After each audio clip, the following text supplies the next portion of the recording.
Joining us now is NewsNation political contributor and Democratic strategist Kurt Bardella, NewsNation political contributor and Republican strategist Denise Gitcham, and national political reporter for The Bulwark, Mark Caputo. Great to have all of you here with us. Mark, you're well-sourced in Trump world. We know that in the Harris camp, it was a shocker this morning, early this morning when these results came in. Was anybody in the Trump camp shocked? No. One of the things that I kept trying to write about, I'd tell people on social media, and then I'd get attacked for doing it, was that the Trump campaign was hyper-confident. I thought they were overconfident, and that was my opinion, and my opinion was wrong. But for weeks, they had been saying their polling, their data, their research, and then in recent days, the early vote numbers all pointed to a really strong finish for former President Trump. And it wasn't that much of a shocker. But when the numbers came in, you could really see the change in their attitude. They were very angry at media coverage leading up until last night. And then all of a sudden, they were all smiles. All right, Denise, we heard so much leading into this election about the female vote, the suburban moderate women. It just didn't happen for Harris. Why do you think it didn't?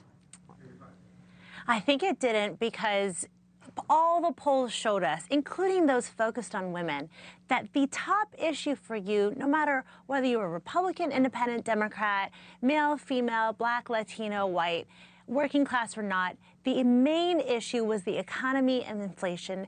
And Kamala Harris kept hoping that abortion would emotionally stir women up enough to get them out to vote. But what we saw was split tickets, where they would support the issue of abortion, but they would not support her because they didn't trust her on the issues that they had to grapple with every day. And in Maslow's hierarchy of needs, those issues will always, no pun intended, trump anything higher than that, including abortion.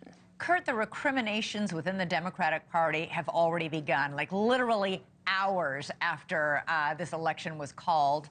Senator Bernie Sanders gave a blistering statement within the last hour saying it should come as no surprise that the Democratic Party, which has abandoned working-class America, would find that the working class has abandoned them. He goes on to say the American people are angry and want change, and they are right. Yeah, it's hard not to look at the results of this election and not see it as a referendum against the incumbency. In this case, Kamala Harris being an extension of the Biden administration. It was very clear from the beginning that she would be painted as the incumbent. It was a deliberate strategy, which she enabled and helped by not being able to artfully name any way in which she would be different from Joe Biden. Or what would you do differently? I can't think of anything. It's like, okay, stamp her with incumbent, move along.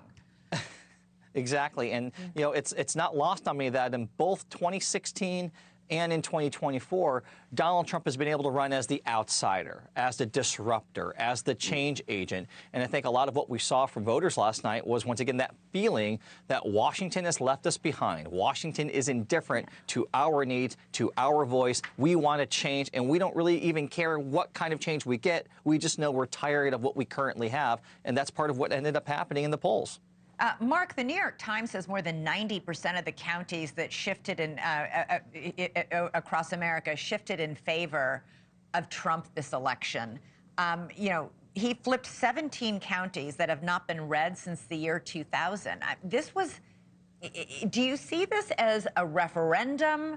Is this on Trump, or is it a repudiation of Harris and the Democratic ticket and the incumbency? Maybe a little bit of both.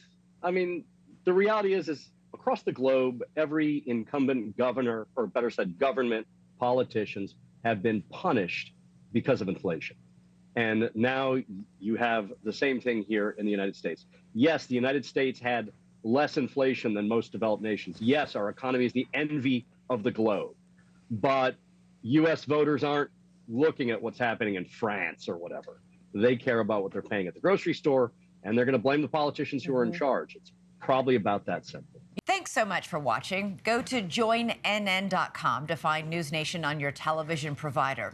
And don't forget to click the red subscribe button below to get more of NewsNation's fact-driven, unbiased coverage.